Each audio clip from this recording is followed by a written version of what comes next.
اعوذ باللہ من الشیطان الرجیم، بسم اللہ الرحمن الرحیم۔ السلام علیکم ورحمۃ اللہ وبرکاتہ۔ آج میں جو بات کرنا چاہ رہا ہوں وہ خصوصاً خواتین کے بارے میں ہے، اور یہ مردوں کو کہی جا رہی ہے، کیونکہ عام طور پہ ہمارا جو زمانہ جا رہا ہے اس میں اکثر اوقات ہم یہ سنتے ہیں کہ عورتیں کہتی ہیں کہ انہیں برابر کے حقوق نہیں دیے جا رہے یا انہیں امپورٹنس نہیں دی جا رہی، اور یہ معاشرہ میل ڈومیننٹ بنتا جا رہا ہے۔ تو قرآن پاک نے کیسے چیزوں کو کھول کے بیان کیا ہے، اس کو سمجھنا، اس کی حکمت جو ہے وہ ہم سوچنے کی کوشش کرتے ہیں، تدبر کرتے ہیں۔ قرآن پاک کی سورہ البقرہ کے اندر آیت ہے 223۔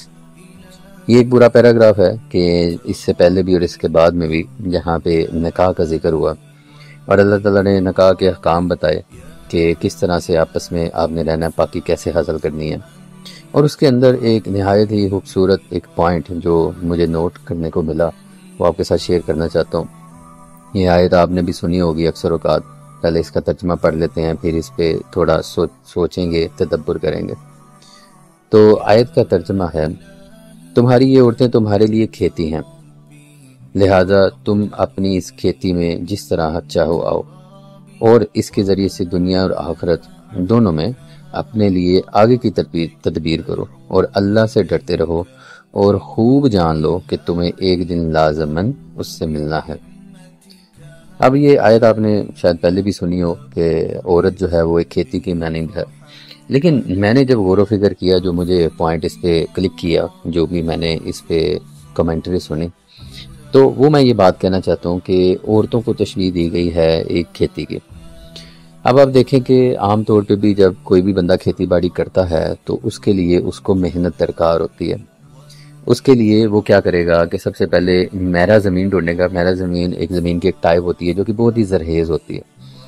وہ اس کا انتخاب کرے گا کہ میں ایک ایسی زمین کا انتخاب کروں جس کے اندر میری کھیتی بہت ہی اچھی ہو۔ اب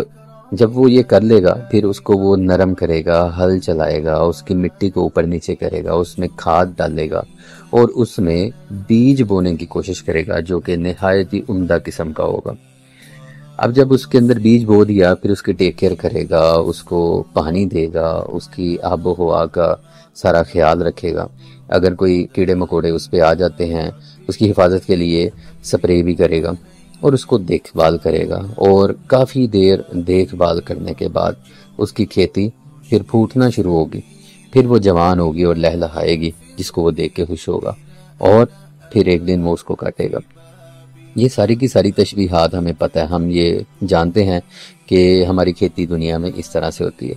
تو اب عورت کو اگر کھیتی کہا گیا ہے تو اس کو ریلیٹ کر کے ذرا سوچیں کہ عورتیں اگر کھیتی ہیں تو ہمیں اسی طرح جس طرح ہم کھیتی کے لیے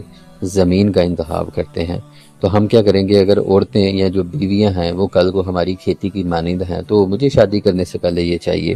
کہ میں ایسی عورت کا انتخاب کروں جو نہایت پاکیزہ ہو، جس کے اخلاق نہایت اچھے ہوں،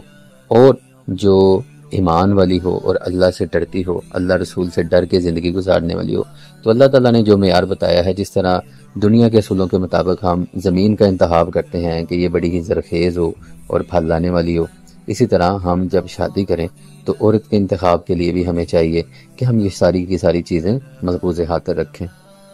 اور پھر آگے بڑھیں تو اس ریلیٹ کرنے کے جو عمل ہے، اس کو اگر ہم سمجھنا چاہیں کہ ہم نے زمین کا انتخاب کر لیا، یعنی کہ ہم نے ایک عورت کا انتخاب کر لیا جو کہ کل کو ہماری کھیتی کی مانند ہونے والی ہے،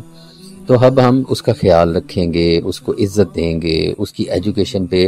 کام کریں گے، اس کو اویئرنیس دلائیں گے، اس کو فیسیلیٹیٹ کریں گے،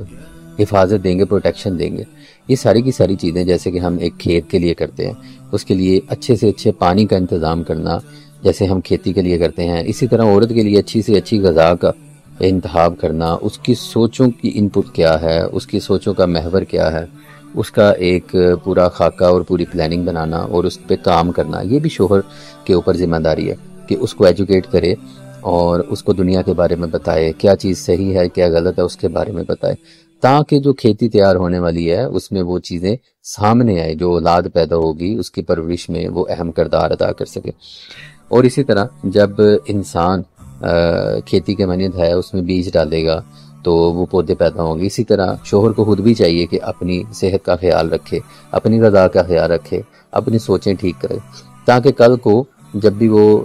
بچہ پیدا ہونے والا ہوتا ہے تو اس کا ایک پارٹ جو میل کی طرف سے جاتا ہے وہ بھی ایک کوالٹی میٹر ہو، جس طرح بیج کی بات ہے، تو اس طرح شوہر کو بھی اپنا خیال رکھنا۔ پھر جب وہ چلا جائے اور اگر عورت حاملہ ہو جاتی ہے تو اس کے بعد اس کی ٹیک کیئر کرنی بچہ پیدا ہونے تک، اور جب بچہ پیدا ہو جائے تو اس کے بعد اس کی پرورش کرنی، جوانی کو جانا، یہ سارا کا سارا کھیتی سے پھل لانے کے مترادف ہے۔ تو کتنی ہی خوبصورت اللہ تعالیٰ نے ایک تمثیل ہمیں بیان کی ہے کہ عورتیں تمہارے لیے کھیتی ہیں، بس اتنی سی بات ہے۔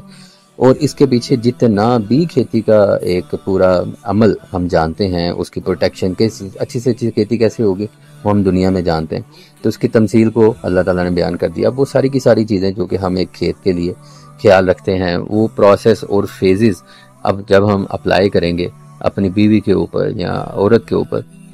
تو ہمیں پتہ چل جائے گا کہ اسی طرح سے کیئر اس کو بھی چاہیے، اسی طرح سے ایجوکیشن اس کو بھی چاہیے، اسی طرح سے اچھی زمین کا، اچھے بیج کا انتخاب ہمیں اس معاملے میں بھی چاہیے۔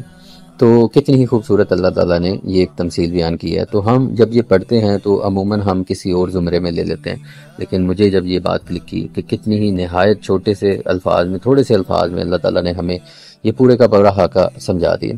اور اللہ تعالیٰ نے بتایا کہ یہ تمہارے لیے کھیتی ہے، اور تم کیا کرو اس کے لیے، پھر بتا بھی دیا کہ اپنے لیے تدبیر کرو آخرت کے لیے، کہ دنیا کے لیے بھی اور آخرت کے لیے۔ تدبیر کیا ہے کہ پوری پلاننگ کرو، کوشش کرو کہ تم اس کے ساتھ کیسا سلوک کرو، کیسا رویہ اس کے ساتھ بناؤ، تاکہ جو پھل لائے، تاکہ جو کھیتی ہو وہ تمہارے لیے دنیا میں بھی کار فرما ہو، فائدہ مند ہو، اور وہ آخرت کے لیے بھی تمہاری ایک تدبیر بن جائے، اور تمہارے لیے جہنم کا چھٹکارا بن جائے اور جنت کا ذریعہ بن جائے۔ اور اس کے لیے پھر اللہ تعالیٰ نے ایک ہنٹ بھی دے دیا کہ یہ تم کیسے کرو گے، یہ تم ایسے کرو گے کہ اگر تم اللہ سے ڈرتے رہو گے اور خوب جان لو گے کہ ایک دن تمہیں ضرور اللہ سے ملنا ہے۔ تو جب بھی کسی بندے کے دل میں اللہ تعالیٰ کا ڈر ہوگا تو وہ معاملات کرتے ہوئے بھی انسانوں کے ساتھ، بیوی کے ساتھ اللہ تعالیٰ سے ڈرے گا کہ مجھے اس کے بارے میں سوال ہونا ہے، اور میں نے ایک دن اللہ تعالیٰ سے جا کے ملنا ہے جب میرے سے ساری چیزوں کے بارے میں پوچھا جائے گا۔ تو اگر کسی کو ڈر ہوگا، کسی کے ذہن میں یہ باتیں ہوں گی، تو وہ ہر ایک کام کرنے سے پہلے کئی دفعہ سوچے گا کہ میں یہ کام اس طریقے سے کروں کہ جس طرح سے مجھے اس کے بارے میں پوچھا جائے گا۔ تو اگر وہ اسی طرح سے کرتا ہے تو سرخرو ہو جائے گا، لیکن اگر اس کو اس چیز کی کوئی پرواہ ہی نہیں ہے کہ مجھے کسی نے پوچھنا بھی ہے، اس کا ایمان اس درجے کا نہیں اور وہ اللہ سے اس درجے میں نہیں ڈرتا، تو پھر وہ بندہ کیا ہوگا، وہ جانوروں سے زندگی گزارے گا۔ وہ کہے گا جی کھاؤ پیو، اپنی نفسانی خواہشات کی ضرورتیں پورے کرو اور اس دنیا سے چلا جاؤ۔ یہ سارا ایک کھیل تماشا ہی ہے، نعوذ باللہ۔ تو یہ ایک مائنڈ سیٹ ہے جو کہ اللہ تعالیٰ بتا رہے ہیں کہ اللہ تعالیٰ سے اگر ڈرتے رہو گے اور یہ ذہن پہ سوار رکھو گے تمہیں ایک دن ضرور اللہ سے ملنا ہے، تو تم یہ کام کر لو گے۔ تو لہٰذا ہم نے اپنی جو کھیتی ہے اس کی حفاظت بھی کرنی ہے، اس کی نشو و نما کی کوشش بھی کرنی ہے، اس کی پروٹیکشن، ایجوکیشن کی بھی، اس کی صحت کا خیال رکھنا ہے، تاکہ وہ کھیتی ہمارے لیے فائدہ مند ہو اس دنیا میں بھی اور آخرت میں بھی۔ تو اللہ تعالیٰ سے دعا ہے کہ ہمیں اس پہ عمل کرنے کی، اپنی بیوی جو ہے یا جن کی بیویاں ہیں ان کو اس کی خیال رکھنے کی، اور جو لوگ شادی شدہ نہیں ہیں ان کو چاہیے کہ اپنی کل کو جو بھی ان کی کھیتی انہوں نے تیار کرنی ہے، یعنی بیوی ہے، اس پہ یہ ساری چیزیں ذہن میں رکھے کہ جس طرح اچھی کھیتی لینے کے لیے ہم زمین کا انتخاب کرتے ہیں، اچھے بیج کا کرتے ہیں، اس کا پانی کا، ہوا کا، سپرے کا، اور ساری چیزوں کا خیال رکھتے ہیں تاکہ الٹیمیٹلی ہمیں کھیتی اچھی حاصل ہو۔ اسی طرح دنیا میں ایک کھیتی جو کہ اولاد اور اہل کی ٹرم میں اللہ تعالیٰ نے بیان کی ہے، اس کو حاصل کرنے کے لیے بھی ہمیں چاہیے کہ ہم ان سب چیزوں پہ غور و فکر کریں۔ تو اللہ تعالیٰ سے دعا ہے کہ ہمیں قرآن پاک کو سمجھنے کی اور اس کے اندر جو پیغام ہے اپنی زندگی میں اپلائی کرنے کا، وہ ہمیں اللہ تعالیٰ توفیق عطا فرمائے۔ آمین۔ السلام علیکم ورحمۃ اللہ وبرکاتہ۔